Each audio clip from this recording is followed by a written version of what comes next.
আজ তোমাদের সাথে শেয়ার করব ইফতার স্পেশাল দই বড়া রেসিপি। কি করে খুব সহজে পারফেক্ট দই বড়া বাড়িতেই তৈরি করবে আজকের ভিডিওতে সেটাই শেয়ার করব। আসসালামু আলাইকুম, কেমন আছো তোমরা সবাই? নতুন একটি রেসিপিতে তোমাদের সবাইকে স্বাগত জানাই। এটা একটা হেলদি আর জনপ্রিয় স্ট্রিট ফুড। সারা বছর আমরা এটা খেলেও রমজান মাসে এর চাহিদাটা বেশি বেড়ে যায়। এটা যেমন দেখতে লোভনীয়, খেতেও হয় অসাধারণ। আর ইফতারিতে যদি এরকম দই বড়া থাকে তাহলে প্লেট কোন পলকে খালি হবে তা আমরা বুঝতেই পারবো না। তাই আজ তোমাদের সাথে শেয়ার করবো পারফেক্ট দই বড়া রেসিপি, সাথে 2 রকমের চাটনি। দেখে নাও তাহলে আজকের রেসিপি। ভিডিও শুরু করার আগে একটাই রিকোয়েস্ট, চ্যানেলটিকে যদি সাবস্ক্রাইব না করে থাকো তাহলে সাবস্ক্রাইব করে দিও, আর ফেসবুক থেকে দেখলে পেজটাকে ফলো করতে ভুলো না। চলো তাহলে ভিডিওটা এবার শুরু করি। দই বড়া বানানোর জন্য আমি এখানে নিয়েছি হচ্ছে 300 গ্রাম বিউলির ডাল। ডালগুলোকে আমি ওভারনাইট ভিজিয়ে রেখেছিলাম। যদি অত সময় না থাকে তাহলে তোমরা 5 থেকে 6 ঘন্টা আগেও ভিজিয়ে রাখতে পারো। এটাকে এবার খুব সুন্দরভাবে পেস্ট করে নেব। এটা পেস্ট করে নিয়ে অনেকক্ষণ সময় ধরে মেখে নিতে হবে। যত বেশি সময় ধরে আমরা এটা মাখবো তত এটা ফ্লাপি হবে, বড়াটা স্পঞ্জি হবে। আমি এটা অনেকক্ষণ সময় ধরে মেখেছি। এবার এর মধ্যে দিয়ে দিলাম হচ্ছে 1 চা চামচ লবণ, 1 চা চামচ গোটা জিরে আর 1/2 চা চামচ মৌরি দিয়ে এটাকে এবার খুব ভালোভাবে মিক্স করে নেব। তোমরা এটা মাখার সময় মনে রাখবে একদিকে করেই মাখার চেষ্টা করবে, তাহলে বড়াটা খুব ভালো হবে। এটা খুব সুন্দরভাবে মেখে নিয়েছি আর দেখতে পাচ্ছ কতটা ফ্লাপি হয়েছে। এরকম হয়ে গেলে তারপর এটাকে এবার ভেজে নেব। কড়াই গরম হয়েছে, ওর মধ্যে এখন তেল দিয়ে দিলাম, দিয়ে এক এক করে এবার ছেড়ে দেব। ছাড়ার সময় খেয়াল রাখবে যে গ্যাসের ফ্লেমটা একদম লো থাকে আর তেলের এই টেম্পারেচারটা এরকম থাকবে।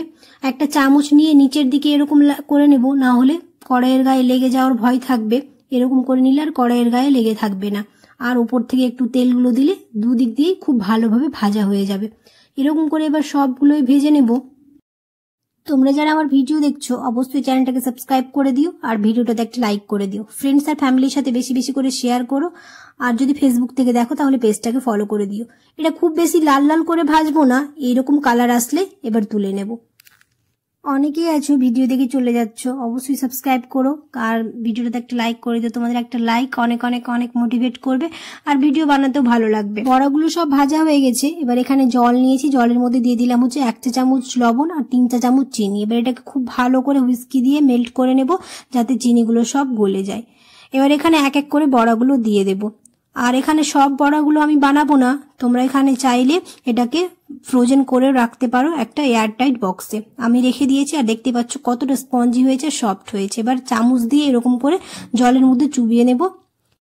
এখানে একটা তড়কা বানিয়ে নিব, তার জন্য দিয়েছি 1/2 চা চামচ গোটা জিরে, 1/2 চা চামচ গোটা ধনে, 1/2 চা চামচ কালো সর্ষে, 1 টুকরো আদা কুচি, কয়েকটা কারি পাতা দিয়ে একটা তড়কা বানিয়ে নিব। এটা দিলে এর স্বাদ আরো দ্বিগুণ হয়ে যাবে। আর এটাকে প্রায় রেস্টে রেখে দেবো 25 থেকে 30 মিনিটের মতো, তাহলে বড়ার সাইজগুলো খুব সুন্দর হয়ে যাবে।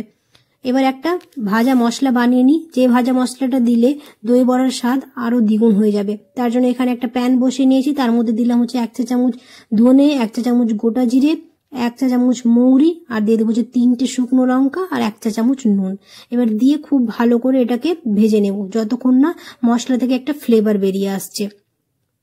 এবার দই বড়ার উপরে যে গ্রিন চাটনিটা দেওয়া হয় সেটা এবার বানিয়ে নেব।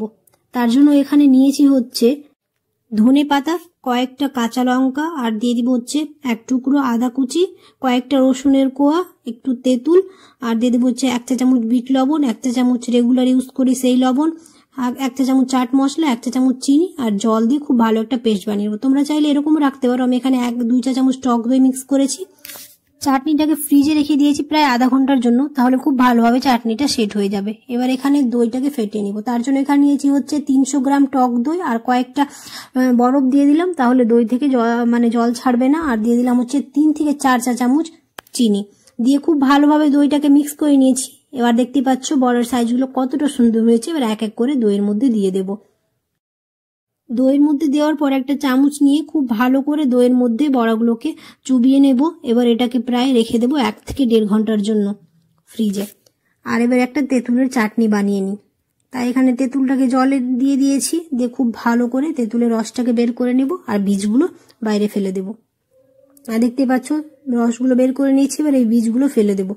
এবার এখানে দিয়ে দিলাম হচ্ছে 3 থেকে 4 চা চামচ চিনি। এবার চিনিটাকে ক্যারামেল করে নেব। এখানে কোনো জল দেব না, এমনি ক্যারামেল করে নেব।